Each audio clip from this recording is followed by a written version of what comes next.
பிரபாகரன், தற்பொழுது கடந்த ஆண்டை விட இந்த ஆண்டு தேர்ச்சி விகிதம் என்பது அதிகமாக காணப்படுகிறது. மாவட்ட வாரியாக தேர்ச்சி விகிதங்களை சொல்ல முடியுமா? நிச்சயமாக மாவட்ட வாரியான தேர்ச்சி விகிதங்கள் கொடுக்கப்பட்டிருக்கின்றன. கடந்த ஆண்டு பெரம்பலூர் மாவட்டம் முதன்மை இடத்தில் பெற்றிருக்கின்றது. இந்த முறை அரியலூர் மாவட்டம் 97.31% தேர்ச்சியை பெற்றிருக்கின்றது. சிவகங்கை மாவட்டம் 97.02%, ராமநாதபுரம் மாவட்டம் 96.36%, ஒட்டுமொத்தமாக தேர்ச்சி விகிதமானது பெறப்பட்டிருக்கின்றது. கன்னியாகுமரி மாவட்டம் 96.24 விழுக்காடையும், திருச்சி மாவட்டம் 95.23 விழுக்காடையும், விருதுநகர் மாவட்டம் 95.14 விழுக்காட்டையும் பெற்றிருக்கின்றன. அதேபோல ஈரோடு மாவட்டம் 95.08% தேர்ச்சியை பெற்றிருக்கின்றது. அதேபோல பெரம்பலூர் மாவட்டம் கடந்த முறை முதலிடத்தில் இருந்தது. இந்த முறை 94.77%, 8வது இடத்தில் இருக்கின்றது.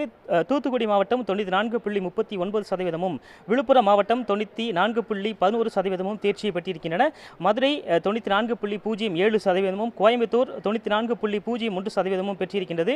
கரூர் மாவட்டம் 93.59 விழுக்காட்டும், நாமக்கல் மாவட்டம் 93.51 விழுக்காடு தேர்ச்சியை பெற்றிருக்கின்றது. தஞ்சாவூர் மாவட்டம் 93.40 விழுக்காட்டையும், திருநெல்வேலி மாவட்டம் 93.04 விழுக்காடும் தேர்ச்சி விகிதம் பெற்றிருக்கின்றது. அதேபோல தென்காசி மாவட்டம் 92.69 விழுக்காடும், தேனி மாவட்டம் 92.63 விழுக்காடும் தேர்ச்சி பெற்றிருக்கின்றது. கடலூர் மாவட்டம் 92.49 விழுக்காட்டும், திருவாரூர் 92 விழுக்காடும், திண்டுக்கல் மாவட்டம் 92.32 விழுக்காடும் தேர்ச்சி பெற்றிருக்கின்றன. புதுக்கோட்டை மாவட்டம் 91.84 விழுக்காடும், சேலம் மாவட்டம் 91.75% தேர்ச்சி பெற்றிருக்கின்றன. உதகை மாவட்டம் 90.61%, மயிலாடுதுறை 90.48 விழுக்காடும், தர்மபுரி 90.45% தேர்ச்சி பெற்றிருக்கின்றன.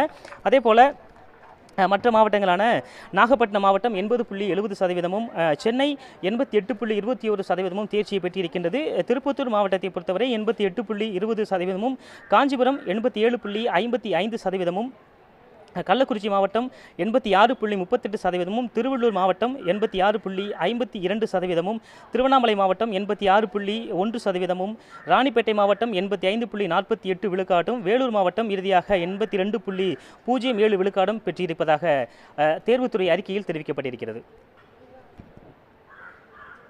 பிரபாகரன், இந்த தேர்ச்சி விகிதத்தை பொறுத்த வரைக்கும் பின்தங்கிய மாவட்டங்கள் அப்படின்னு ஒரு குறிப்பிட்ட ஒரு 10 மாவட்டங்கள்ல என்னென்ன மாவட்டங்கள் எடுத்துக்கலாம்? நிச்சயமாக மிக குறிப்பாக பின்தங்கிய மாவட்டங்களாக வேலூர் மாவட்டம் மிக குறைவாக 82.07 விழுக்காடு என்பது பார்க்கப்பட்டிருக்கின்றது. அதிகபட்சமாக அதேபோல் காரைக்கால் மாவட்டம், அதேபோல் புதுச்சேரி மற்றும் காரைக்காலில் 78.20%, புதுச்சேரியில் 91.28 விழுக்காடும் தேர்ச்சி விகிதமாக பெற்றிருக்கின்றது. இவர்கள் தமிழ்நாடு அரசுடைய மாநில பாடத்திட்டத்தில் படித்த மாணவர்கள்.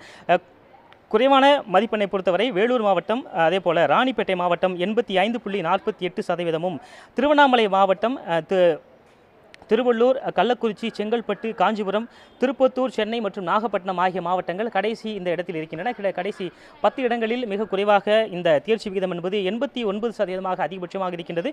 குறைந்தபட்சமாக வேலூர் மாவட்டம் 82 விழுக்காடு என்பது தேர்ச்சி பெற்றிருக்கின்றது.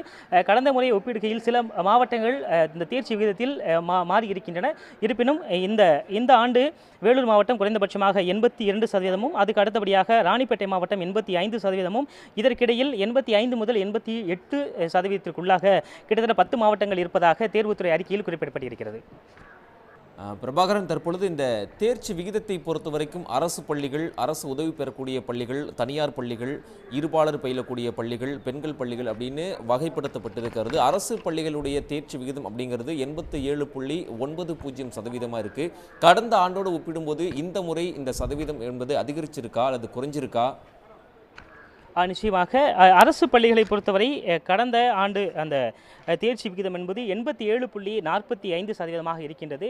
அதை ஒப்பிடுகையில் இந்த ஆண்டு 87.90% என்பது சற்று அதிகரித்திருப்பதாக பார்க்கப்படுகின்றது. பல்வேறு நடவடிக்கைகளும் அரசு தரப்பில் மேற்கொள்ளப்பட்டிருந்தன. மாணவர்கள் அதற்கு முன்பாக 2 ஆண்டுகள் இந்த கொரோனா உள்ளிட்டவற்றின் காரணமாக தேர்வு மீதான அச்சம் என்பது மாணவர்கள் மத்தியில் இருந்தது. அதன் காரணமாக கடந்த முறை இந்த தேர்ச்சி விகிதம் என்பது குறைந்ததாக சொல்லப்பட்டது. இந்நிலையில் இந்த ஆண்டு 87.90% என்பது இந்த பள்ளிகள் வகையாக இருக்கக்கூடிய வகையில் அரசு பள்ளிகளில் தேர்ச்சி விகிதம் என்பது இருக்கின்றது. என்பது கடந்த ஆண்டை ஒப்பிடுகையில் கிட்டத்தட்ட அது 0.5% என்பது அதிகரித்திருக்கின்றது. கடந்த ஆண்டு 87.45%. அதேபோல அரசு உதவி பெறக்கூடிய பள்ளிகளில் கடந்த முறை 92.24 விழுக்காடு தேர்ச்சி வீதம் இந்த ஆண்டு குறைந்திருப்பதாக பார்க்கப்படுகிறது. அதை பொறுத்தளவு அரசு பள்ளிகளில் தேர்ச்சி வீதம் கடந்த ஆண்டை ஒப்பிடுகையில் 0.5% என்பது அதிகரித்திருக்கின்றது. பல்வேறு நடவடிக்கைகள் மேற்கொள்ளப்பட்டிருந்தன. ஆய்வகங்கள் அதேபோல மாணவர்களுடைய தனித்திறன் கல்விகளை மேம்படுத்துவது தொடர்பான பல்வேறு நடவடிக்கைகள் மேற்கொள்ளப்பட்டதில் இந்த தேர்ச்சி விகிதம் அதிகரித்திருப்பதாக பார்க்கப்படுகின்றது.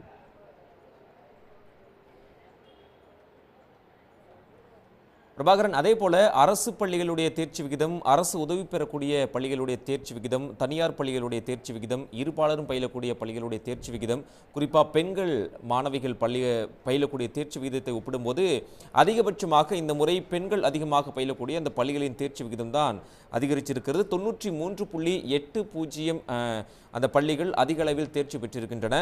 கடந்த ஆண்டோடு ஒப்பிடும்போது பெண்கள் பயிலக்கூடிய பள்ளிகளுடைய தேர்ச்சி விகிதம் என்பது குறைஞ்சிருக்கிறதா, அதிகரிச்சிருக்கிறதா?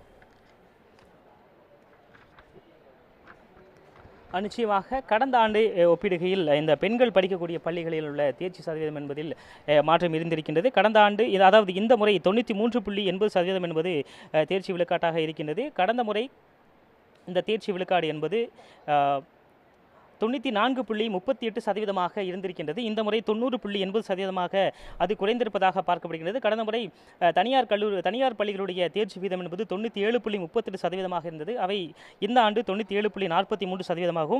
இருபாலர் படிக்கக்கூடிய பள்ளிகளில் தேர்ச்சி வீதங்கள் என்பது 91.58% கடந்த ஆண்டு இருந்தது. இந்த ஆண்டு 91.93% இருக்கின்றது. பெண்கள் பள்ளிகளை பொறுத்தவரை கடந்த ஆண்டு அதிகமாக இருந்திருக்கின்றது.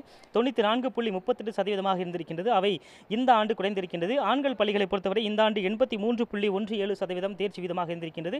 கடந்த ஆண்டு 83.25% என்பது தேர்ச்சி வீதமாக இருப்பதாக அரசு தேர்வுகளுடைய புள்ளி விவரங்கள் தெரிவிக்கின்றன.